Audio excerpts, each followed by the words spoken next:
Yeah. Well, and actually, I guess that's a great little transition there. Yeah. I mean, you mentioned lyrics, and that's what I'm good at. I was gonna say how I'm not good at. It's funny because I can be really good at lyrics themselves and trying to understand Mm. intent and things like that. But then when it gets into like puzzle territory, where you're supposed to take Right. pieces and put them together and solve a puzzle, like some people are doing with the new Kendrick album now, I'm terrible at that shit. But then sampling, sounds like what this is Mm. your wheelhouse and this is what you want to talk about because that's this whole other thing, right? Of picking up the sound and hearing a specific sound and going, oh, that comes from this song, that comes from that song. And then there's a puzzle linked to that in terms of what that song might mean and how it applies to the song it's being sampled in and so on. So go ahead, man. Absolutely. Absolutely. No, well, for me, I think uh, I got really into samples because they remind you of something else. They, you know, if it's a popular sample, then oh yeah, I know this song and stuff. It's probably not as exciting, but you know, when you hear something, it reminds of you of another song that you hardly heard or only heard once, and there it is again, but in a different tempo and all that stuff. That is completely fascinating. That's how I really got into it. It, And it, I'm, you know, I used to collect records. Well, I still do, but they're too expensive where I'm from. yeah. And um, but yeah, let me give you an example. When I was, now let's rewind back again. The reason I started watching your channel is because it reminded of my journey through hip hop. Oh, cool. Okay. Okay. Yeah. Yeah. Start So from there. That'll be cool to hear. yeah, right. So I was, well, I graduated high school in when I was 18, then moved to the UK to study. But I ended up in the Netherlands. And up till that time, I was completely a rock and roll head, like just strictly rock. And Yeah. this is more classic rock and that stuff, you know, the Led Zeppelins and Black Sabbath and whatnot.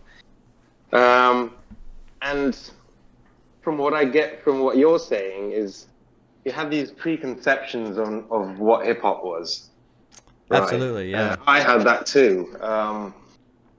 Also, you know, I was brought up in Indonesia where the kinds of hip hop that came through were, yeah, well, I still, I still don't really like it. Uh, you know, I won't drop names, but what do you call it? So yeah, I had, I didn't understand it. As with you, it just sounded like it's all vulgar. It's musically, it's not that interesting because it's all, you know, mostly loops. Um, Yeah, let's touch on that because I think that applies well to the sampling and stuff like that because that is a huge difference that I have definitely learned between rock and hip hop is that with the beat mm, structure and the samples and the loops and the way they loop it, I mean they kind of have to just because of how rap is performed lyrically, mhm, but then mhm, the music in rock is much more, I guess I would call it analog for lack of a better term, in that it can be a little bit more free flowing. They're not stuck in creating a sound structure that can just repeat, repeat, repeat. They can add flair and flourishes and all these little touches as they're going. So there's a lot more free mm. form there. Yeah, that's true. That's definitely true. And yeah, this kind of ties in with this journey I was telling you about. So at one point, I got to hear. I think it was The Root and Eric B and Rakim. So Eric B and Rakim were 80s, yeah, mid 80s, Yeah, right. New York duo. And that just blew my mind. I was like, what is going on here? This is nothing like what I've heard before. And this there is a difference between me and you here is I went straight to the beginning. Oh, So I okay. was so fascinated as how is this? How do Yeah. they do it? And so I So this is what, say 2004. So I think Wikipedia already existed. Oh, So I okay. just searched. It just existed. So searched hip hop, and then went through the history. And as a bit of a history buff myself, or pretty much anything, I wanted to know how the sound started. So started with the late 70s hip hop, where it definitely wasn't sampling. It's Yeah, yeah, this you watched that I documentary, did right? the Hip Hop Evolution. I Netflix. mean, this is basically where they started with rotating the records and doing shit with the records and only playing the breaks so people could dance on the breaks and all that kind of stuff. Exactly. Yeah. Exactly. And that was completely my mind was blown.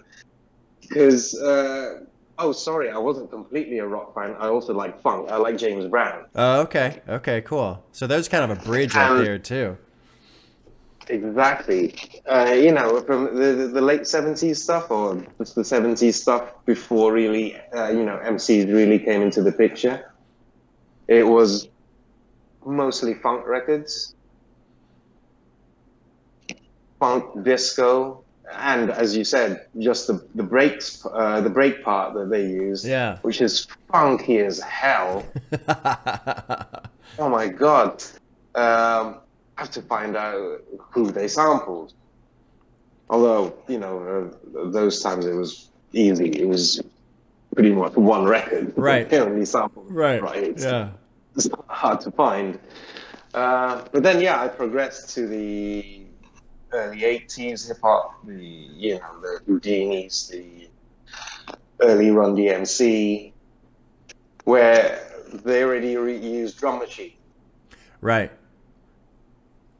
And the sample parts seemed to, well, not completely disappear, but the role changed, if you know what I mean. It Yeah. wasn't just the breaks. They were taking parts of it still, but not just the breaks. And this was before the sampler was invented, right? You know, the sampler, I think, was 85 or something like that. And then, yeah, that progressed to listening to the mid-80s hip-hop once the sampler was introduced, and that just completely changed the game. Yeah, I mean, then they had the tools to just basically completely Frankenstein any song that they wanted to, any combination, any order, any rhythm duration, any beats per minute. I mean, they could just do whatever they wanted at that point. Exactly. But it's not that they did from the get-go. You know, these guys were still also learning this new Yeah, machine. yeah, And you know, 85 or no, 86, let's say 86, Eric B. and Rakim, they would probably sample two or three records on one song. You jump to 1989 with De La Soul and Beastie Boys' Paul's Boutique, which is pretty much just made of samples. okay. Oh, man. Oh, that one of those has to be on your listening list. I I'm think sure both, somebody has yeah, recommended them. both of them are. I have a mountain of albums recommended to me, so yeah, I mean, pretty I much know, exactly. everything's been recommended at this point. But if you want to know, yeah, the pretty much the starting point of where creatively it went, those two records are great, and Public Enemy, of course. Yeah, Just Public Enemy, I large, definitely want to hear different too. sounds. Yeah. Absolutely. But not long after that, of course, that's when the Sample Police showed their faces. And Yeah. that changed the face of the music too. People Yeah. couldn't do records. You can't clear 500 samples for one record. It's just not doable. Right. Because I mean, from what I understand, they have to pay royalties for the use of the sample, right? As far as I understand, after a certain time, after a certain year, so I think it was after 1990 or something, the Bismarcky court case I don't know. where he was sued for using a popular track, and I think since then it became really stringent. the sampling those. Because yeah, of course, the record company wants to where's my money.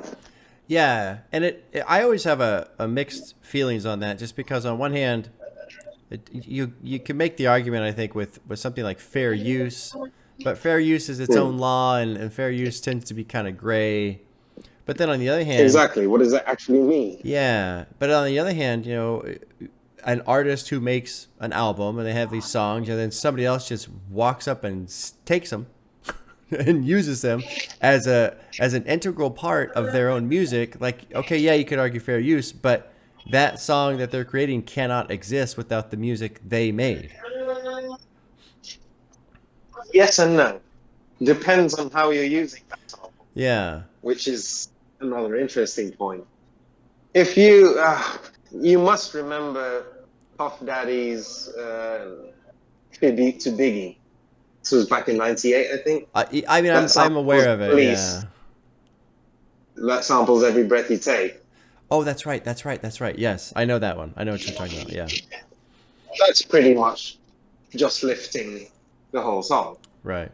And just, adding raps to it. But say, yeah, De La Soul, Paul's Boutique, or a bit later on, DJ Shadow and stuff, where they take snippets, change the tempo, change the pitch, and just get so creative with it. Then, in theory, you could say they could use any sound. Right. They can just record the sounds themselves and do it. Right. That's true. But sampling itself is part of the culture. That's why it is done. Yeah. Like, yeah, taking it from an LP. Yeah. Someone sent me a link. I think it was when I was doing Dark Twisted Fantasy, and it was, right. I believe it was the sample. I don't remember the name of the song, but the sample that was used for "Devil in a New Dress," and how the producer took the vocals, that it's got this full vocal stretch, but he took like a section from here and a section from here and a section from here, and like moved them around and made a whole new loop with the vocals to create what was basically the sample on "Devil in a New Dress," the female vocals in the background. Exactly. And it's mind blowing. And that's a whole different kettle of fish than just copying a bass line and a drum beat. Yeah. And whatnot, And I don't know if you saw the conversation that I had. I don't know. It was probably a couple months back where it was weird. The discussion was lyrics versus music, and the one guy. I didn't watch that one, but yeah, I think his name was Tim. And he was talking about. I think it was Jay Dilla, or it was Jay Dilla or Madlib or somebody like that.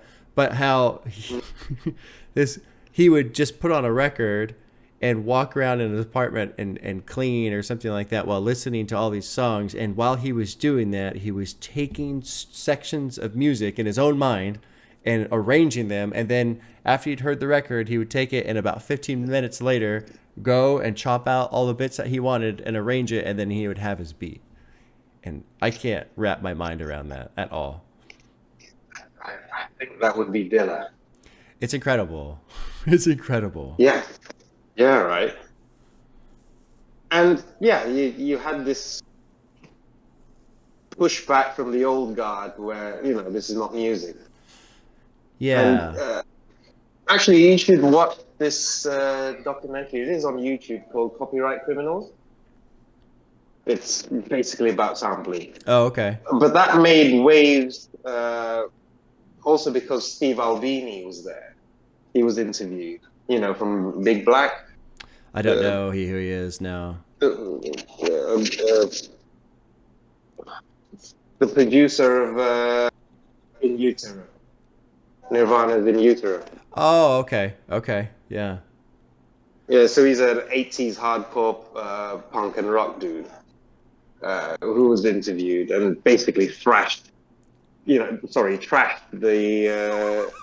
art form. Yeah. It is interesting too to think about that from a rock perspective, and if you are a musician in the rock world, and you spent so much time, writing chords and lyrics and all this other stuff, and stringing these things together, and then to see someone else essentially go out and find someone else's music, chop it up, throw it into a blender, tape it back together, and then call it their own song. That does have to seem very backwards, very backwards.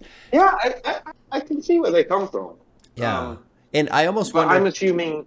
I almost wonder if there's something tactile and almost emotional with working with your hands. Like my wife likes to garden, and so she does lots of that, and it helps her de-stress because she's just in the earth and she's moving plants and stuff like that. And I can imagine with a guitar or whatever, when you have some sort of emotion and you're just trying to sort out a new song from its very, very beginning, and you're just doing some chord progressions or whatever, and you can just kind of feel it flowing through you, having that experience, and then trying to imagine somebody else going and taking records and chopping and moving it around. And that has to seem so mechanical and robotic compared to a strumming, emotional type thing,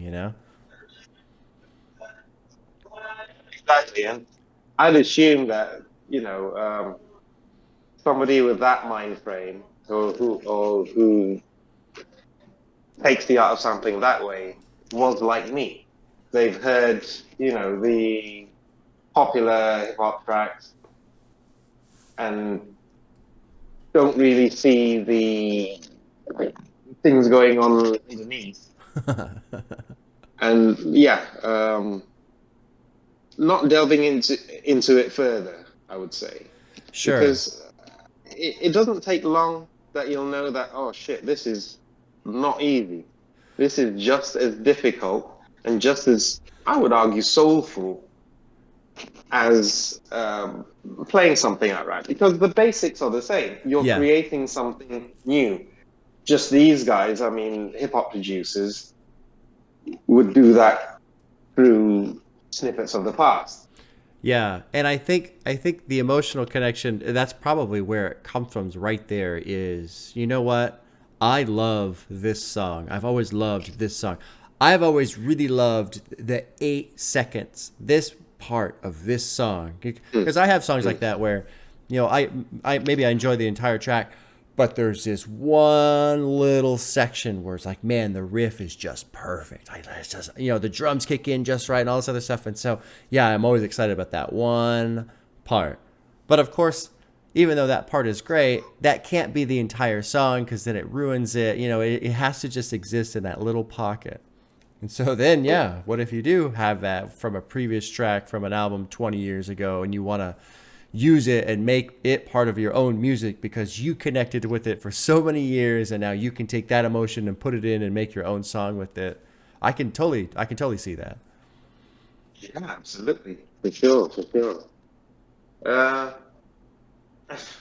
And another thing, I think this is one of the most important parts, well, for me anyway. When I was getting into, the art of the music production of hip hop, and noticing, okay, they use these records and yada, yada, yada. It's going through those.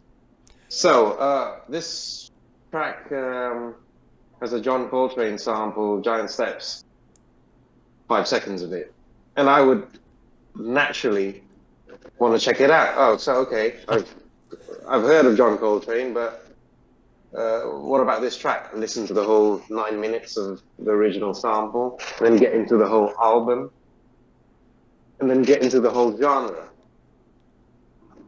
I got into jazz because of hip hop, and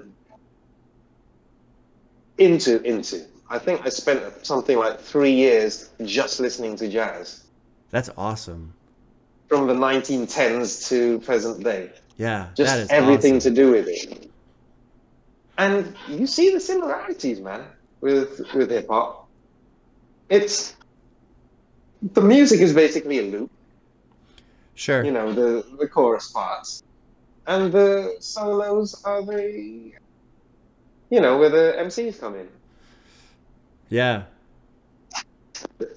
The structure was always there. It is, and here's another thing. I'm outside of the African American culture, right? It's always, you know, I'm looking in.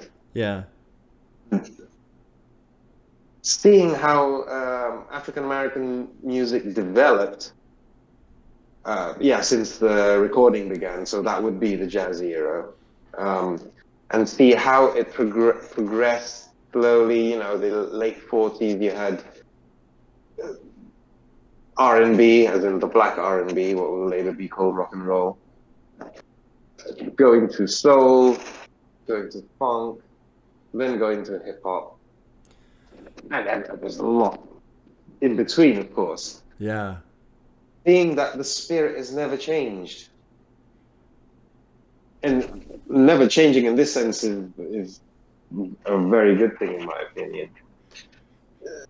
You could hear the resilience, Yeah. even with 1940s bebop track where it's just instrumentals, but the way they play it sounds like a Kendrick bar.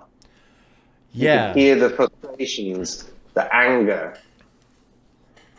That's really cool. I mean, it makes me want to jump down that rabbit hole and start listening too, you know?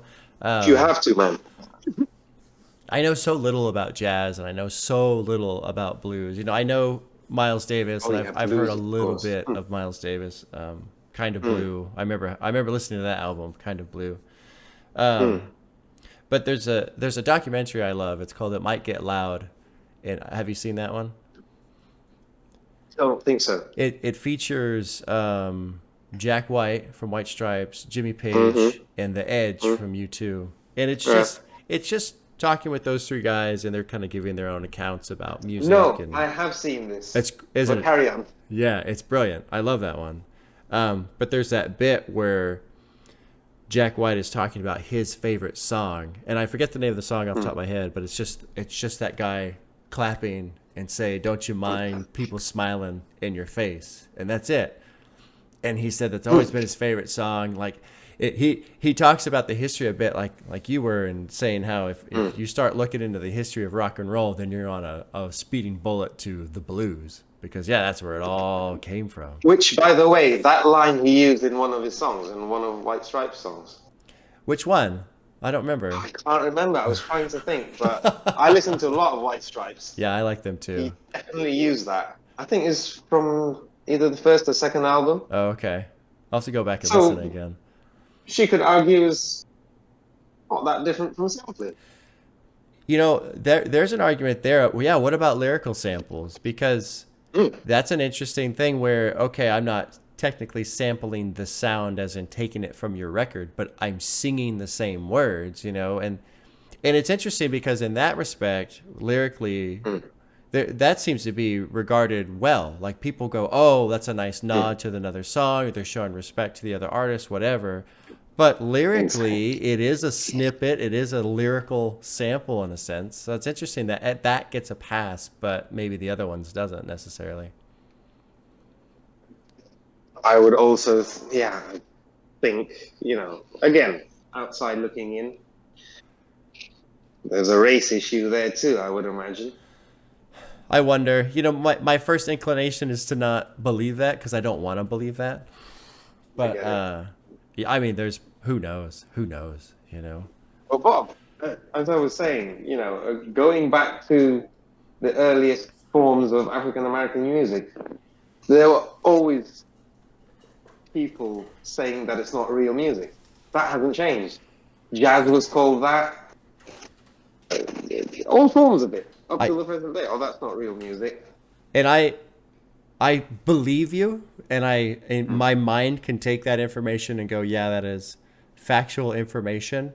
Yet I also just absolutely cannot understand that. Like how I don't either, man. How the hell could you say somebody like Miles Davis or Nina Simone is not making real music? I mean, they've made some of the most powerful music I've ever heard, honestly.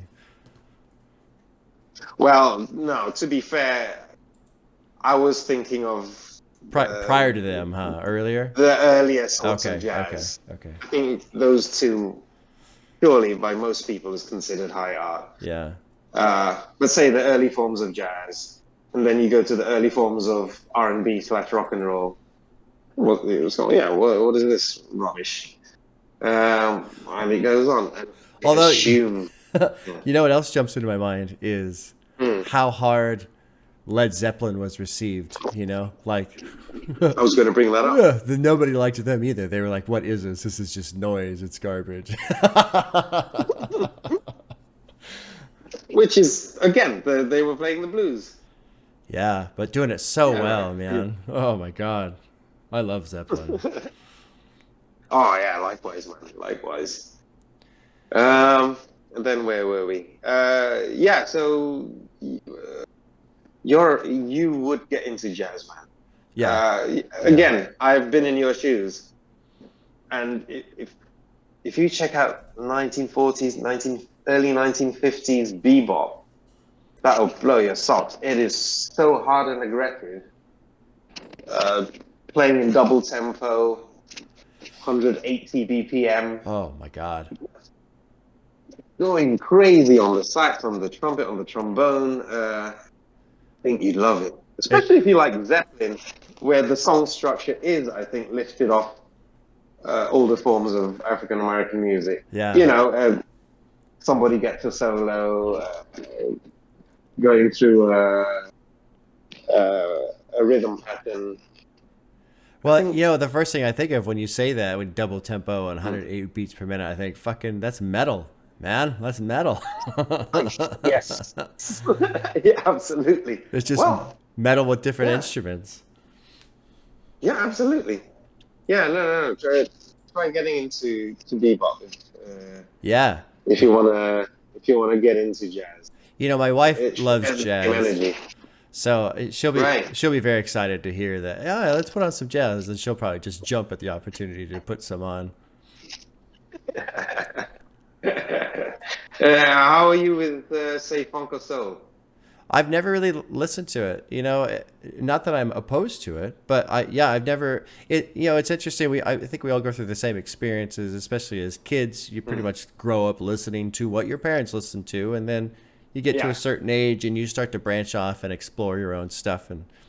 And so that's just my path, in the sense that my dad, he was listening to classic rock when I was a kid, a lot of Rush, a lot of Floyd, a lot of Zeppelin, Aerosmith, I remember, Alice Cooper, I remember, Black Sabbath, I remember. It sounds very familiar, man. Yeah. We went through the same path. Yeah. But, you know, he never listened to jazz. He never listened to blues or funk or anything like that. And not that that's good or bad. It's just how it went. And when I got into my own music, it turned into metal. And then I got into some of the electronic stuff with Aphex Twin and Crystal Method. And then I got into ambient. I got into the industrial metal through Nine Inch Nails and Ministry and KMFDM and Prodigy. Yeah, man. Great job recommending Psalm 69. Oh my God, that's a great album. Brilliant. But anyway, carry on. Yeah, and so, you know, obviously that path, when you look at a spectrum of music, I'm way off the path from jazz or blues or soul or anything like that. But it would be neat to go back and go, okay, well, what's this sound like? And then, you know, keeping to the topic of samples, it's almost like the precursor in a sense, you know, because that's really what a sample is. It's taking a sample of what existed before and making it new. And I imagine if I go back and listen to these bebop jazz albums that you're talking about that are just fast, I'm gonna hear metal in there for sure, and I'm gonna go, wow, this is absolutely where it came from. Yeah, exactly, man. Yeah.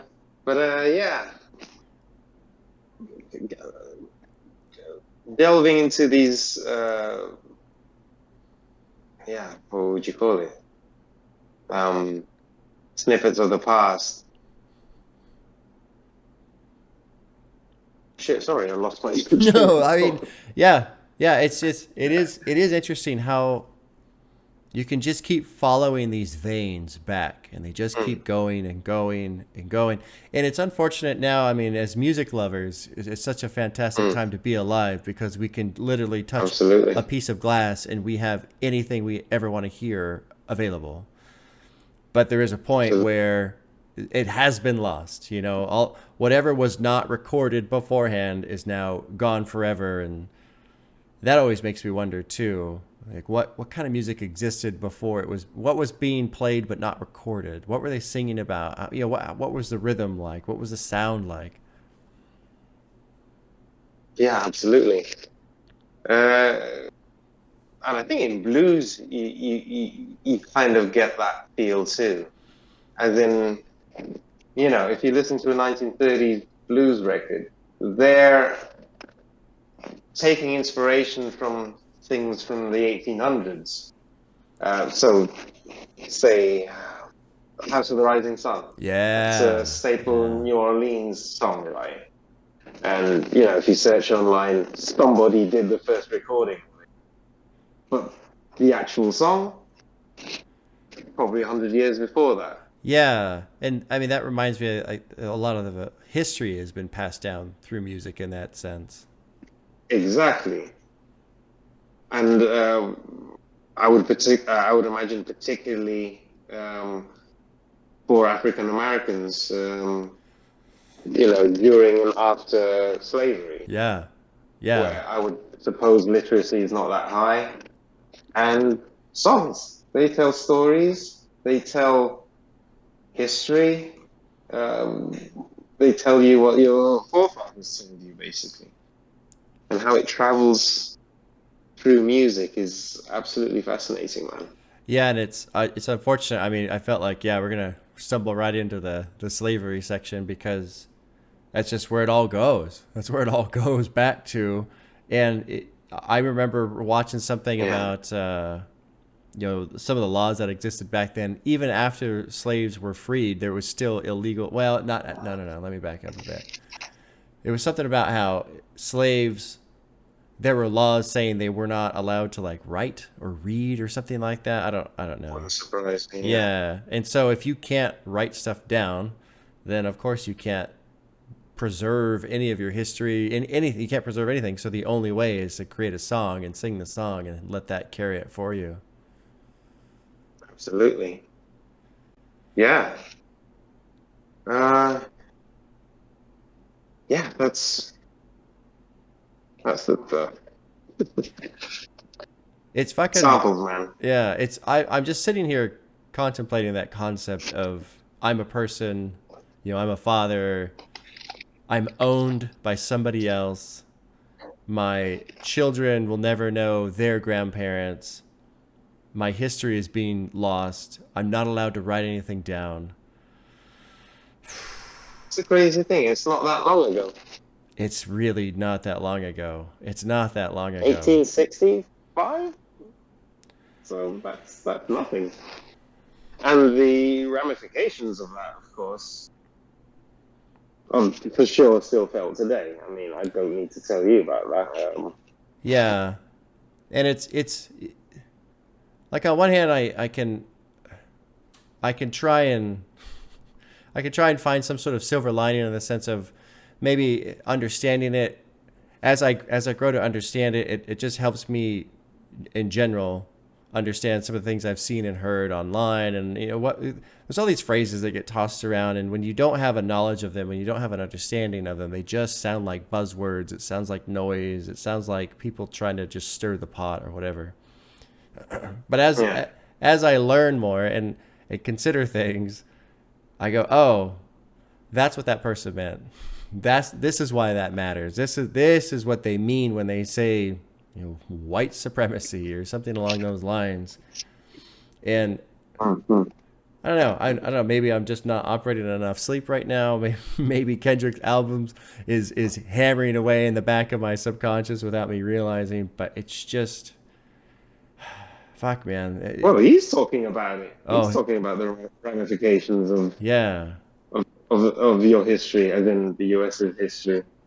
Because I personally, I feel like I don't have a lot of roots in the sense that I know very little of where my family comes from. I know, on my mom's side, it's from Norway, and on my dad's side, it's from Netherlands, and they were immigrants, my From grandparents. Netherlands. Yeah, yeah. And so, but there have been times, especially when I travel, if I go to, I've been to Europe a couple times, and specifically, we went to Ireland and we did some stuff in Ireland. That was a ton Right. of fun.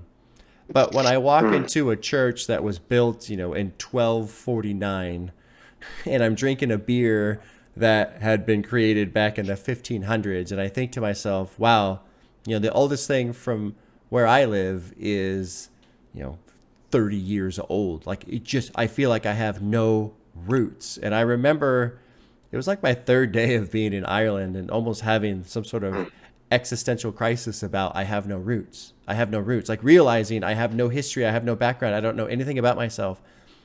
And then taking that and applying it to basically an entire group of people.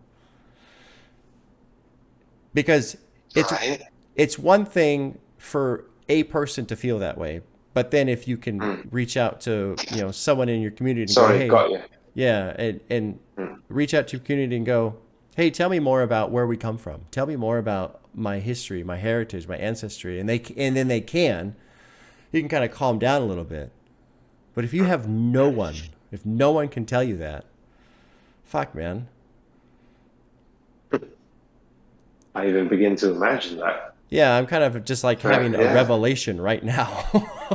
This is wild. It's kind of wild, honestly.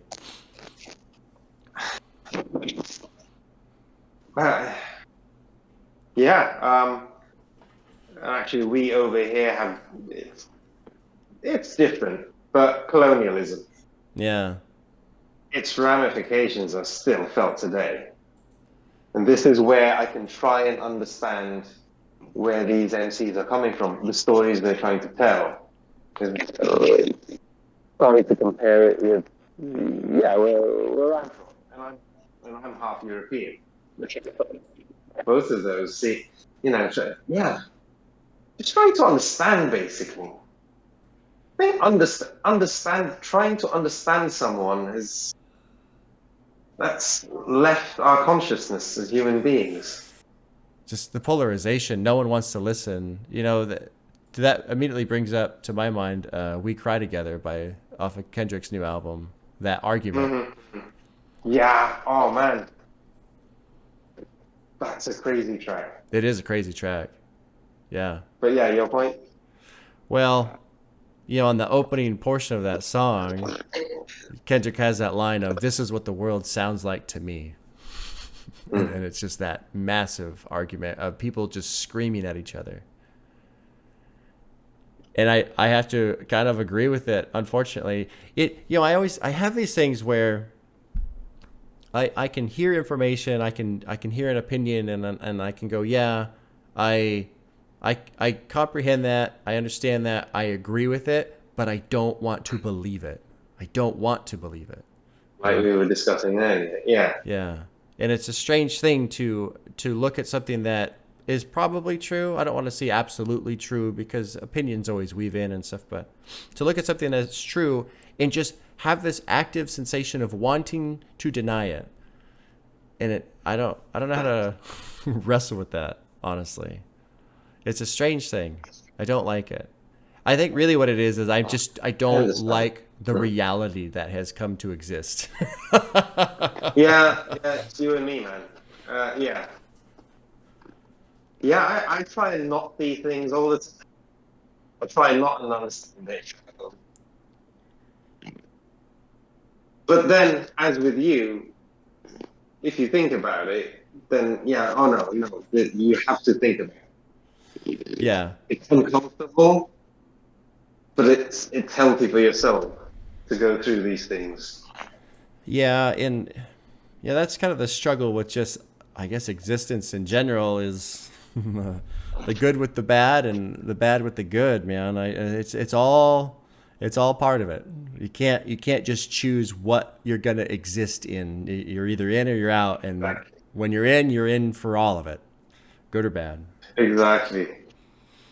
Yeah. Oh man, sorry, we've gone off on a real tangent. Oh yeah. No, this is how it always goes. Out of sample. Oh, it is. It's not just me. Well, let's loop back. Let's loop because oh wow, we're already at 40 minutes. So let's loop back Are we? because yeah, you had wanted to talk specifically about that Marvin Gaye sample off of the Heart 5. So dive into that one for a bit.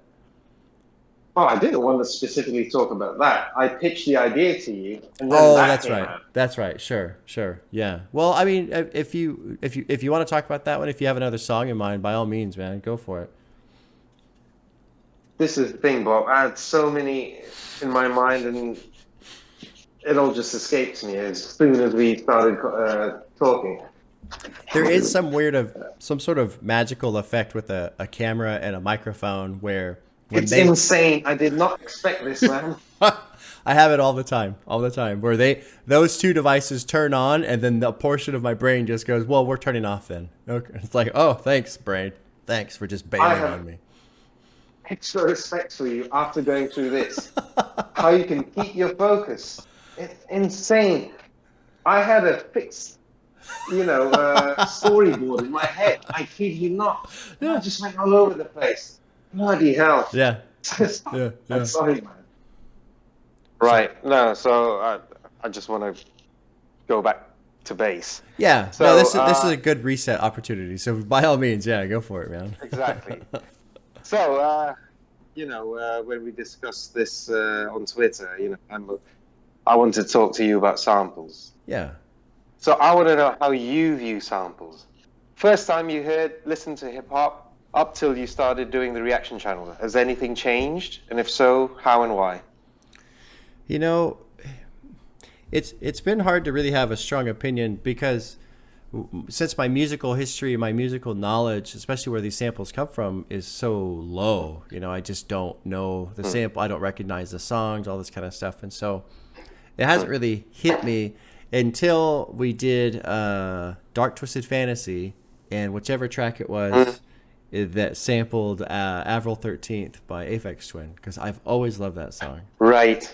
Yeah, that's a beautiful song. And when that came on, I remember lighting up like, oh my God, this is that song.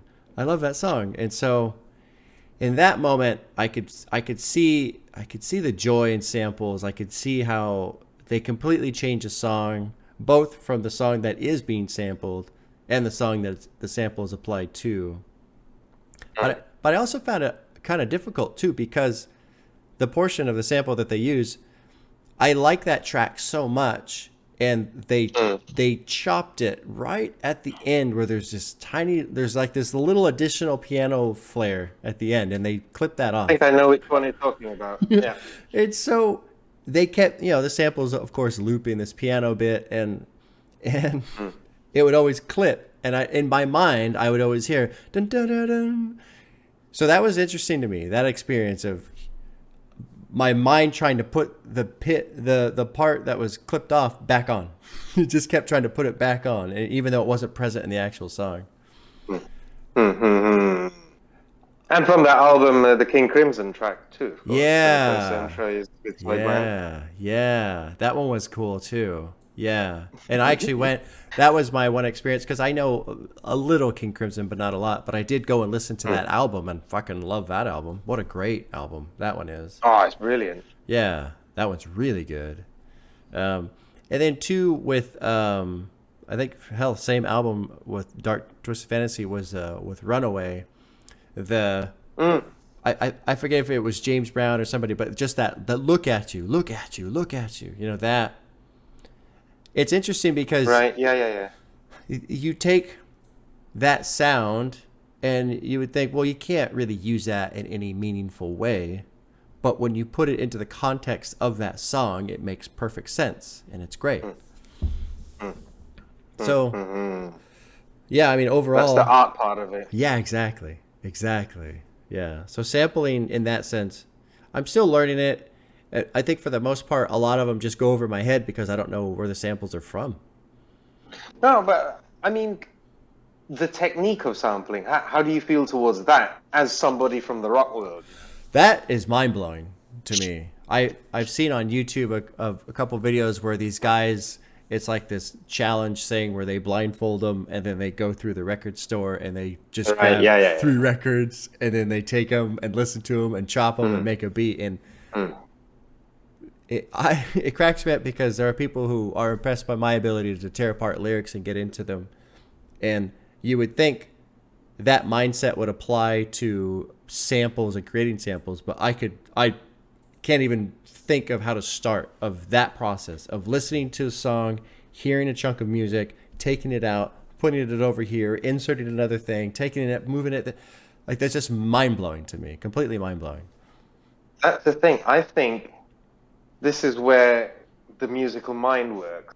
As in, I think I said before, where I don't find it different from somebody writing a song from scratch. So I think a hip-hop producer would have a rough blueprint of what he wants in his head. Right. And instead of playing notes to reach that point, he looks for snippets from other records to find that same point. And I never see why that's any less musical. Because as I said before, this has often been a criticism of sample-based music. Right. That it's, you're just taking other people's music. But yeah, again, it depends on how. Yeah. You can play a really boring and predictable guitar lick as well, right? I mean, but no, that's the thing. You never had this aversion to how hip-hop is made musically? No. Even then, back in the day? No. When you didn't care for rap and hip-hop? No? I think maybe, you referenced that tribute to Biggie that Puffy did, that sampled Every Breath I Take. Yeah. I remember hearing that one. And, honestly, what I find, that never really upset me. What I find upsetting, this is what upsets me. When a band, and I don't know if this, I don't think this really happens in hip hop, but it does happen in rock. When a band that's new does a cover of another band's song that was extremely popular, and then they become popular off of that cover. That drives me fucking crazy. I hate that. Yeah, likewise. I completely understand. Although, Kendrick, the Heart 5 will probably be more popular than Marvin Gaye's I Want You. You know what though? But that's a great kind of counterpoint to that, like the hip hop version of that. Yeah, that's really interesting. And then too, it applies also to that Avril 13th track, because I remember, I don't use Spotify anymore, but when I did, one thing I like about Spotify is it shows the total plays that a track has, which is really neat. And I remember I went on to listen to Aphex Twin once a while ago, and I put that album on, and I was like, why the hell does this one song have so many listens? And I was like, oh yeah, it's the piano one, but that's okay, that makes sense. But then it was still just weird that so many people were listening to it when that album is kind of obscure. It's really strange. It's a hard listen sometimes. And then come to find out, oh yeah, it's because of that fantasy sample. You don't like it when the new version becomes more popular, right? But what about? I mean, there's an argument to make that James Brown's music became popular again in the late 80s and 90s. Parliament Funkadelic became popular again in the 80s and 90s because they were sampled from the G-Funk crew, the Dr. Dre's crew, and by the New York scene, where nerds like me would want to find out who are they sampling? And it is for real. You had this resurgence of the artists they were sampling. Yeah, I really like that. I do like that it will bring new life to old songs. It will have people backtrack and listen to some of the stuff where the music came from. I like that. Going back to the rock thing, the cover thing, the reason why that upset me is because I just felt like you didn't you made a cover of a song that was already popular. You didn't create anything, but now you're getting all the rewards from it. That's what always drove me nuts with a band doing a cover of a song to then become popular like that.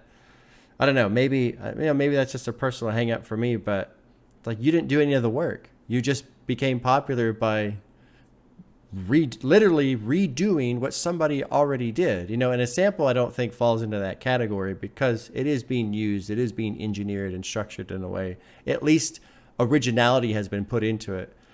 And you can argue covers have that as well, I suppose. But some covers, man, it's like, this is just a carbon copy. You're just singing their song, and that's it. If you don't make it better, or at least different or interesting, there's no point of doing a cover. Yeah. And to be clear, too, Yeah, right. I'm totally fine with a band like Godsmack doing a cover of Good Times, Bad Times by Led Zeppelin on their sixth album when they've already established themselves, and it's just a tribute track.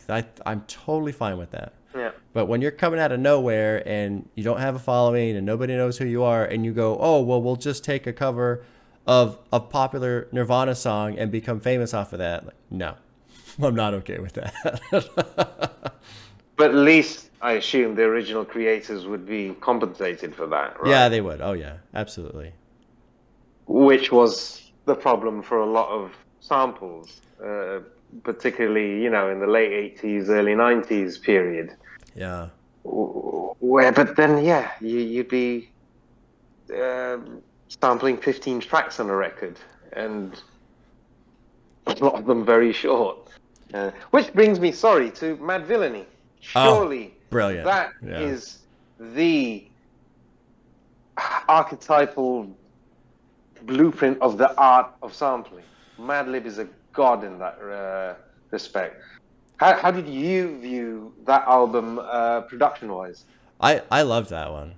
What I really like too is that it's a sample of music and shows and movies. Absolutely. I love that. I love that.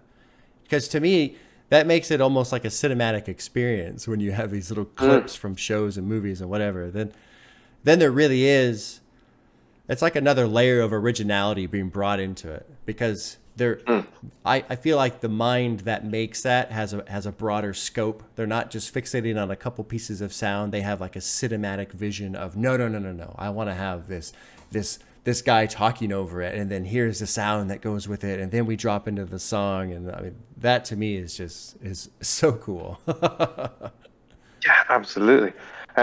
I had the pleasure of working on something that was later sampled by Madlib. Oh, no kidding. Nice. Yeah. I was, do you know Stone's Throw Records? No, I don't know record labels at all, unfortunately. It's, if there's one worth looking into, it's Stone's Throw, say from 2000 to 2010. This is the label Madlib's on. Okay. And by extent, MF Doom, and J Dilla's Donuts was released by that album. Anyway, they have a subsidiary of, it's called Now Again, and they only do reissues of originally regional soul and funk. So funk and soul records from Texas, from Missouri, from wherever. Oh, cool. And that's the other beautiful part of it. These guys would travel all over the country just looking for records from the past that could be used by somebody like Madlib, who knows just how to concoct these things. Yeah.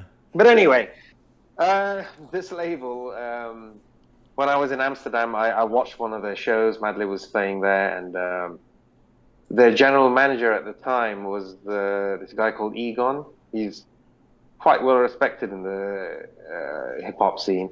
Anyway, he opened the night, and he was playing obscure 1970s South Korean psychedelic rock and Zambian psychedelic rock, and it was just mind-blowing.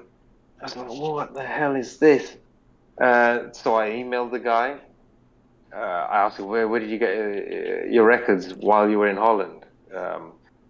Told me, and I went, and he said, hey, you're half Indonesian, right? And you have an Indonesian connection, right? Yeah. Well, I'm doing this compilation of 1970s Indonesian hard rock and funk. Okay, Yeah. do you want to be part of it? Yeah, yeah, I'm a huge fan of your label. It's like a dream come true. Yeah, I said yes to it, and off I went on this mad 2-year research adventure of, yeah, I was sent all the music, getting into them, and doing my research in Indonesia and who these guys were. In order to, no, sorry, in one of those tracks, "Evil War" by Sharkman was sampled by Madlib in one of his genius concoctions. But again, almost completely unrecognizable.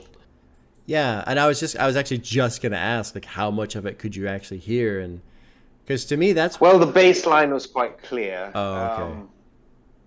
But yeah, who knows these tracks? This is obscure even in Indonesia, man. Yeah, yeah, This and whole project started a vinyl craze and a craze for old Indonesian stuff here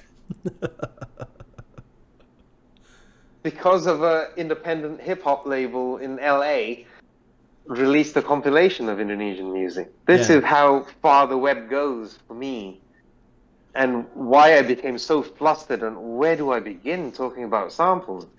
It has so far-reaching effect for me. It definitely is an immediate spiderweb effect. Like you can't, you touch on one node, and if you dig into that one node, it just, and then now you have 100 to go from that, then branch off infinitely from there. It seems like. Absolutely. It's bringing up ghosts from the past, ghosts you want to be there. It's telling you a story that you didn't know you needed until you heard it. Oh yeah, I needed this. Yeah. And that's just, in particular, this Indonesian record I was telling you about. But that goes, I think, for the entirety of sample culture. Let's call it that. And I think we touched upon it earlier, where after the early 90s, it became a problem. And you just couldn't do it. Financially, it wasn't feasible. And that also birthed beautiful things, where first they would scale down on samples, and when they do use samples, really, really work on it. Yeah. I'm sure you've been recommended the infamous Mobb Deep. Oh yeah. Yep. One of the quintessential 90s hip-hop albums. There's this one track on it, one of the popular ones, Shook Ones, I think it was Shook Ones, where it's from a Herbie Hancock track, a very obscure one. It's not like Chameleon or a Maiden Voyage. It's very obscure. 6-7 seconds of it, looped, slowed down, tempo completely changed, and then they put the drum beat on top of it. You would never in a million years guessed it was a Herbie Hancock album. In fact, it was a mystery for 20 odd years online of what that sample was, until somebody figured it out. And you can find it on YouTube, where they play the original sample and how it fits into the Mobb Deep version. And see there, Yeah. right there, I think, okay, this is fair use. Like you shouldn't have to pay for that. You have altered it enough to where you've created something completely new, so much so that the original can't even be recognized. Like that, to me, I don't feel like that. It has to be something that gets cleared or approved, or like, no, this is completely new music right here. Exactly, but where's the line? Yeah, and really that's the hard part, that line, because there isn't Yeah, one. right. It's a definite gray area where you transition from one obvious situation to another obvious situation. There's all that middle where it's not obvious. Exactly. That also brings an interesting point, where you started listening to hip hop from the tail end, right? So from the newer stuff, Right. where samples are almost hardly used. Well, I have to rephrase that. Samples in the traditional sense, in air quotes, is hardly used. Uh,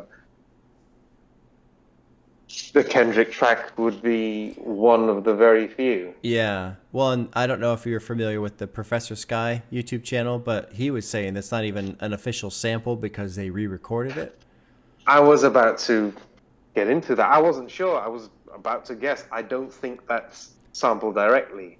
It's being played by studio musicians and then sampled. Yeah. So I guess that's a way to sidestep getting it cleared. I don't think so. It's so obvious. Yeah. I mean, when you get the chance, listen to the original Marvin Gaye track. Okay. It's so obvious.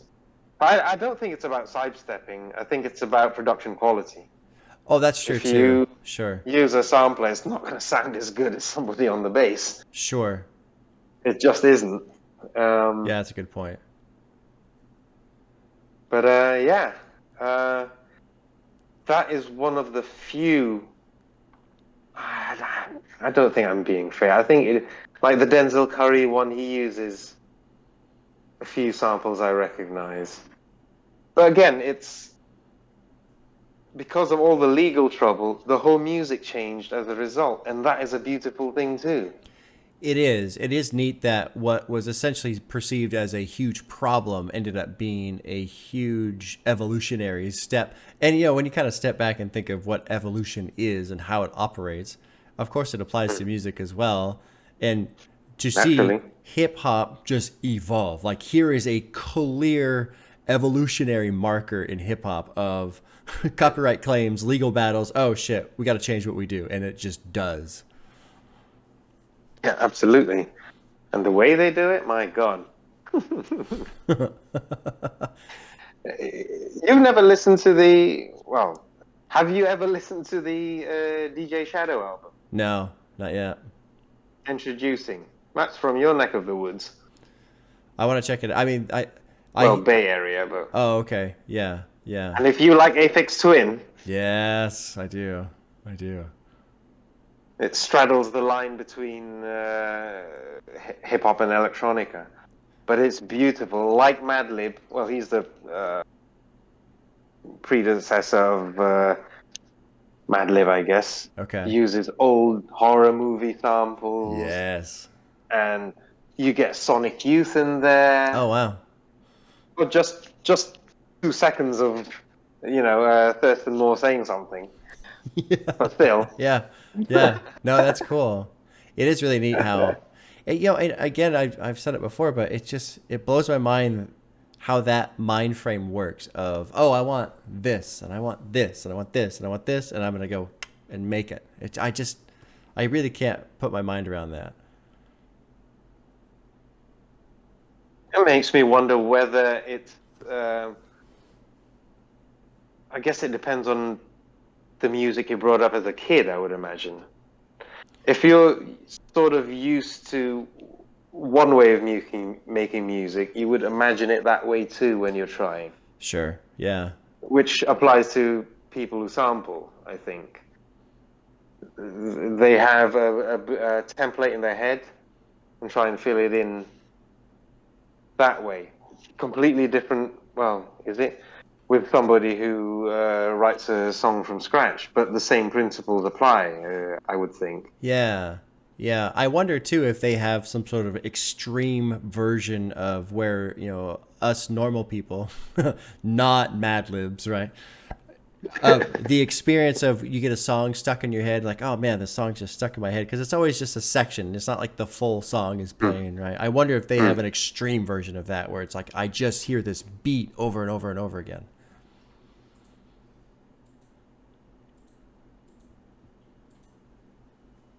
In my mind, I think, these guys are record nerds, right? Yeah. All producers are record nerds. They just listen to music non-stop. And I think the way it works is while they're listening, and then it clicks, oh, I know what to do with this right away. I think from the Kanyes to the Dillas and the Q-Tips, all of them think that way. I think that's how I assume it.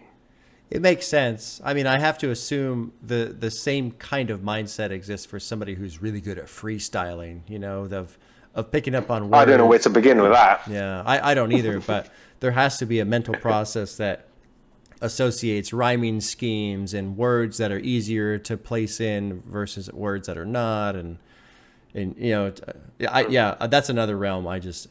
No, my brain does not function like, I can't even, so I can barely finish a sentence half the time, right? And these guys are just spitting stuff out like crazy. It blows me away.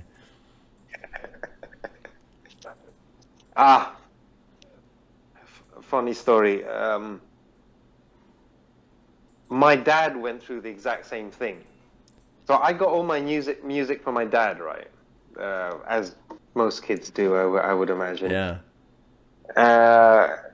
And he passed away a few months ago. But for 10 years or so, since I came back from Europe, we would do listening sessions. Awesome. Every night. Awesome. With being accompanied by Mrs. Mary Jane. And he was like you and me. Exactly the same. But I remember putting on DJ Shadow. That was one that blew his mind. But Good Kid, Mad City. Mm-hmm. That fucked him up. Yeah. It's like, how do they do this? It's insane. Yeah, it really is. That's an incredible album too. Incredible album. That sounds so much fun. Having a listening party with your own dad, man. That sounds awesome. Oh man. Yeah. It's one of those shared experiences I'll never forget, and it still remains my favorite Kendrick album. Yeah, I don't. You know, I bet you haven't made a decision. Not that you have to. I think the new one is the best one. I really do already. That comes in second for me. I think for the time being, I've only listened to it 3 times, but yeah. I think. Sorry, you were saying? Well, I think part of my experience of why I think it's the best one is probably because the first experience I had with it was so intense. You know, a 3.5 hour sit down and tear it apart and cry with it and all that kind of shit. And so, absolutely, I still haven't had a zoomed out experience, and I really need to do that too, because that's its own experience where you just have it on and you're kind of listening to it. You're not like in it. That's what you do for your additional thoughts, right? Basically. Yeah. Yeah, I'll listen to it when I'm driving to work, or you know, I'll just have it on at the house and stuff like that. But man, the Big Steppers is just unbelievable to me. Unbelievable, so good. I really can't argue there. I was listening to it all day. But yeah. Where was I? Dad listening to albums. Mad Villainy also fucked him up bad. Yeah. I will give you, just privately, this mixtape by Madlib. Are you into psych rock at all? I don't even know what that is, honestly. Psychedelic rock. I'm sorry. I thought you said like spike, like a spike. No, sorry, psych rock. You know, I enjoy it. I don't listen to it a whole lot, but I like those like trippy sounds and shit that they do. Then I'll have to give you this. It's one of Madlib's obscure mixtapes from 2008 or something, but it's called The Brainwreck Show. It is just Samplodelia for 1 hour of the most insane, obscure psychedelic rock you can hear, mashed in with Bollywood soundtracks and it's madness. I'll send the whole album to you. Okay. Yeah, that sounds amazing. That does sound amazing. Well, Chandra, I was going to say we're at an hour 15. I know we've been just helter-skelter all over the place. It was terrible. My bad, man. No, it's all right. That's right. I mean, my God. Not so much, you know, the little things, but more just our nature of conversation was just kind of all over, which is fun. I like that a lot. But do you have anything that you would like to put out there, and just in terms of closing thoughts as we wrap up? Samples are great. No, that's not it. Yeah, right. No, I do. I think fans of hip hop, whether old or new, whether you were brought up with it or not, or coming new into it, the reason the genre, not the reason, but the genre itself was born out of using snippets of the past. And it's always, always beneficial to you if you try and take a or not even deep dive, but give it a try of who these people are sampling. It adds so much benefit, so many benefits to the artists who were sampled. You know, as I've been saying, it can be Indonesian psychedelic rock, it can be 1950s jazz, it can be anything, but they get new listens. Yeah. It revives culture basically, and it's beneficial to you, the listener, as in you get to hear new music. I mean, Yeah. what's wrong with that? And if you put a little bit of effort into it, you can learn history, and which is, I think, probably from my point of view, the strongest argument for it for taking a dive into samples. Listen to who the artists are sampling. For instance, the Kendrick Lamar, the Heart Part 5. It's Marvin Gaye. Actually, it's one of the more popular Marvin Gaye songs. Yeah, I Want You, from the self-titled album. The original is brilliant, but his version is insane. If you take a step back and listen to the original, you get a completely different vibe. Marvin Gaye's one is more or less a love song. I Want You. Kendrick uses the same, I want you, but I want you to love me too. You delved into this on how many different facets that could mean. Yeah. You know, right? And you listen to both using the same words, but they mean different things. Yeah. And that is high art, in my opinion. That is high art. Hip hop has, unfortunately for me, I think, not been regarded as, you know, highbrow music. Although, you know, Kendrick won the Pulitzer, etc. But for the majority of its existence, remember, this is from the 70s, it's been considered trash. And not trash, sorry, simple popular music. Yeah, sure. Yeah, I could probably agree with that. Yeah. It doesn't get viewed with the same admiration that, well, classical music for sure, but jazz, and I specifically mentioned jazz because now jazz is considered highbrow music, but it wasn't when it, you know, 80, 100 years ago. It wasn't. It was considered the same as hip hop.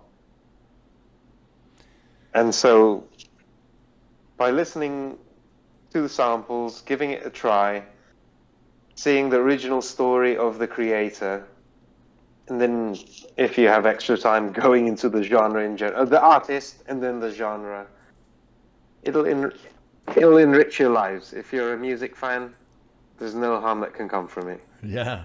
Yeah. And Those are my...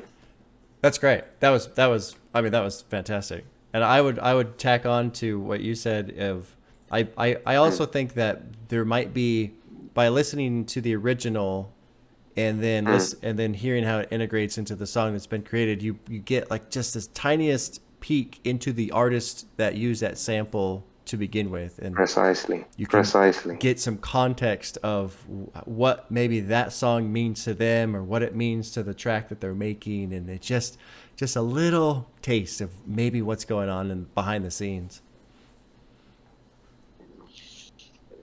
Absolutely. And that's all you need. The door being opened. even if it's just a slight crack of the door. Yeah. You could see what's behind it. And, you know, I assume somebody like you or anybody who's listening to you has that sense of curiosity. Yeah.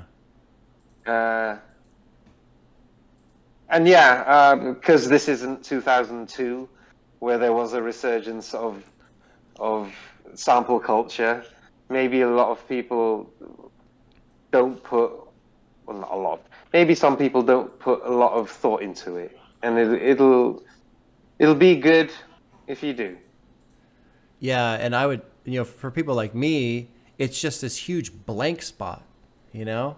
But it's a blank spot in a position where you don't even know that it exists. It's just off to the side, and then, but if let's say I take the time and check out all the samples and the artists and the genres where it all comes from and stuff, as that blank spot gets filled in, then it's like, holy shit, how did I never know this before? There's that, for sure. That is definitely going to happen. And then you get the bigger picture. Yeah. You see the entire thing. And that can only be a good thing. I can't wait for you to get into so many albums that's already on your waiting list. It's insane. Outcast, Aquemini. Oh, man. Yeah. Dude, Danny Brown. Hey, by the way, Old is very good, in my opinion. You know, it's funny because no one mentioned it until I did the Triple X reaction. I heard you mentioning that. And then now people are saying, oh, you got to do that one. It's like, well, hold on. No one even said it before yet. It's very good. It's not as insane as Triple X or Atrocity Exhibition, particularly Atrocity Exhibition. It's more digestible.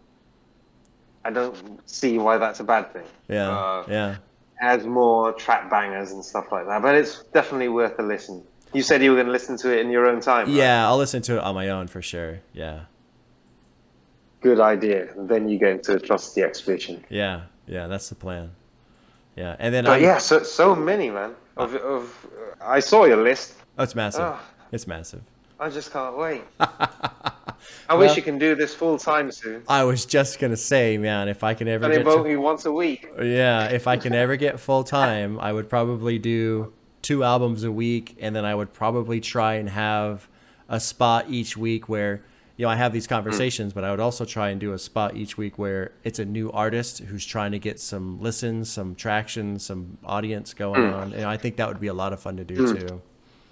I think so too. Yeah, man. We'll see where it goes. What sort of metal are you into?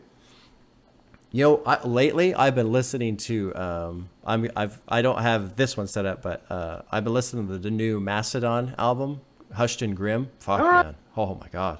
Good. Well, you know, it's interesting because initially I didn't really care for it that much. I was just like, I don't know. And I had an experience with that very similar to what I had with Damn, where on the first one I was like, well, maybe I just don't like it that much. And then something happened with it. I don't remember exactly. I think I started listening to a couple of the singles, you know, and so it's like, you know, I remember going through and having a listen and putting a heart next to a couple tracks, but not a lot. And then I'd pull it up again and like, oh, I'll play this one because there's a heart. Oh, yeah, I like this one. And then I would leave it on and it would play through. And as I just got more playthroughs, I was like, no, this is good. It's really good. I really like that new one a lot. All right. Okay. Yeah. Okay. I don't know if you ever listened to Mastodon. Like Power Trip, you like? I don't know if I've ever listened to them, honestly. It's a newish band, but it's thrash basically. It's nothing out of the box, but very good. I haven't heard them. I don't think. Another album that recently came out that I really like is the most recent Chevelle album. That one's fucking amazing too, man. Oh, I haven't heard that. Yeah. Worth a listen. Yeah, I think it's really good. I like that one a lot. I listened to that one quite a bit. And then, of course, the most recent Tool album, fantastic. Fantastic. Do you still listen to the old stuff? Yeah, actually. Well, who were we going to say? Because I was just saying I threw on Enema the other day, and I was like, yep, this is phenomenal still. I just got into metal. Oh, yeah. 6 months ago, yeah, I think. oh man, it opened my mind. It was hip hop all over again. It was. I never knew what the point was. Yeah, it's the riff. Yeah, barely audible vocals and fine, sure. Then I listened to Kill 'Em All. Oh shit, yeah. Yeah. I was like, oh, okay. Yeah. Right. And it's fun. Just listening to one, all of a sudden the others make sense. Yep. I'm sure that was the same for you. Yep. Yeah, it, right? it does start to do that, yeah. I think Ride the Lightning's better than Kill 'Em All, in my opinion. That's the second one from Metallica. I was going to get into that. Yeah. I think I would have to agree. Yeah, it's more varied. It Yeah. has more going on there, not just straight up thrash. And I feel like the recording quality is just slightly better too. Sounds like there's a little bit more depth in the sound there. And then Master of Puppets. It's the same label, right? Though, right? Yeah, I think so. Yeah. It was still indie, right, at the time? Some indie label? No, I don't know. I don't have it sitting in front of me. I think so. And then it was Master of Puppets where they signed to whoever they signed to. Was it Elektra? No. It was either Elektra or Geffen. I can't remember. Maybe it wasn't Geffen. Or maybe Geffen. I don't know. I don't know. But Yeah. yeah, Have you stumbled onto Sepultura yet? No. Okay. If you want Should I? if you want bleeding vocals, man, put on Sepultura. The album's called Roots. It is just Roots. Oh Easy my- to remember. But by bleeding vocals, do you mean more like the death metal and black metal, or just powerful? just raw. Oh Yeah, my okay. God. They're Brazilian, right? Yes, and they're amazing. Ooh. They're amazing, and they keep making music. Even their recent stuff was really good. But Sepultura, I don't know why I love them so much, but I don't listen to them very often because they are just 100%. I mean, they're on, and that's it. But yeah, It's one of those heavy listens that you can do once a month or something. Well, Right. it's just I have to be in the right mood because there's so much energy coming out of it. It's like sometimes it's too much for me. Like no. I need to, I'm gonna put on Pink Floyd instead or something because it's too much. But yeah, check out the Roots Roots by Sepultura, and then actually tomorrow I'm gonna do the recording here soon. This is the Mastodon album I'm gonna do called it's Vacant the Glare. Crack the Sky. That's the one I'm gonna recommend tomorrow. 90s? A little bit more recent than that. Let's see. What's the release? More date? recent? 2009. 2009. All right. Okay. Okay. So yeah, I recommend Mastodon, Hushed and Grim, and Sepultura Roots. Gonna get right into that. Yeah. Gonna get right into it. So your favorite Metallica is Ride the Lightning? My favorite Metallica is And Justice for You All. recommend it? Yeah, I recommend Ride the Lightning for sure. Ooh, And Justice for All is the my favorite production, one. man. The Oh, production. it's so good. It's so good. No, I'm not a fan. Oh, really? You're not a fan? No, the songs are great, Yeah. but for me, there's almost no bass there. Yeah. For me. I mean, well, That's after Cliff Burton died as well. yeah, that's the first one after Burton. Yeah. So it's Newsted's first album. Right. But for me, there was almost no bass, which I thought was like, oh, that's too bad. But is that just me? Maybe Well, it's just me. Maybe I don't know. I mean, maybe it's it's definitely a different style. That's for sure. Cliff Burton was just a monster on the bass. But Crazy. that album is just so. It's weird because you could say Master Puppets is dark or whatever, but to me, Master Puppets is more of just like metal in style. But And Justice for All. Interesting. And Justice for All to me is just there's this darker tone. You can tell Cliff died. You can tell he is dead, and they're trying to deal with it. And they don't. That is so true. They don't address it directly. It's not like they have something talking about that. But there's just this tone that goes through the whole album, and it's just dark. Something about it. I love And Justice for All. I think this changes it for me. Then I think taking the bass slightly out of the equation is showing that they are missing Yeah. There's just something. that crucial component within the band. Right. Yeah. Because then the Black album, it was back to business as usual. For my ears, yeah, it sounded more like Master of Puppets production-wise. Yeah, although it's funny because the Black Album basically got hated on when it was released because all the Metallica I'm not fans. surprised. Yeah, it was a Yeah, all the huge departure metalheads in were like, style and wow. yeah, yeah. But favorite Pink Floyd album? I have to ask this. Animals. Oh shit! Yes. Okay. Yes. Yes. Agreed. 100%. I love Animals. There's not a lot of people that say that. Yeah, I love Animals. Usually Dark Side or Wish You Were Here. Those are fantastic albums, of course. But to me, Agreed. Animals. We had this discussion on Discord the other night. You know, they're talking about what makes a perfect album, what's a 10, you know, and all that stuff. And my criteria was, you know, there's no skips, of course. That's obvious. Oh shit! Now, of course, I'm blanking because the camera and the microphone's on, right? I can't remember. No, Naturally. no skips. You listen to it from beginning to end. And then the caveat that I threw in that kind of made everybody go, oh, that's interesting was, and this is what happens with me with Animals all the time. When you put it on, you don't turn it off until it's finished. Yeah, you can't. You can't. No, Animals, when it's on, Me, I physically can't. all the way through. Yeah. It must be played all the way through. And I think I can see why, because that is the darkest album of the lot, right?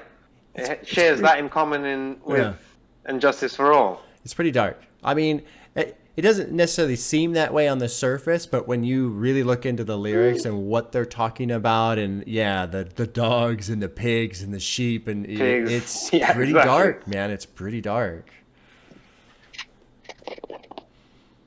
So we both have a fascination for dark sounding music. That's good to know. That's good to know. Oh, there's so many of those in hip hop, man. Oh, yeah, well, I don't need to say this. Atrocity Exhibition. It is dark as fuck. It is insane. No, you'll get that. I'll get to it. Yeah, and hopefully soon, because I did enjoy XXX, and so hopefully within the next couple months I can throw that one in there and play that as well. That'll be fun. All right, well, Chanda, I gotta shut you down. It's been too long. Yeah, well, I mean, I've enjoyed it. It's certainly been not too long. Me too, man. In that sense. Only apologize for how it transpired. Really, it's as you said, the camera, the mic. I still can't explain it, man. No, it's a fascinating little phenomenon where you turn it on, or I've even had it where I'm having a conversation with people where everything's fine, and then I go, okay, I'm gonna press record now, and you can just see it go.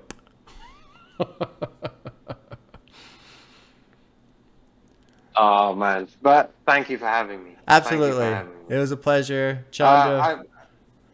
I'm gonna send you relevant stuff per this discussion.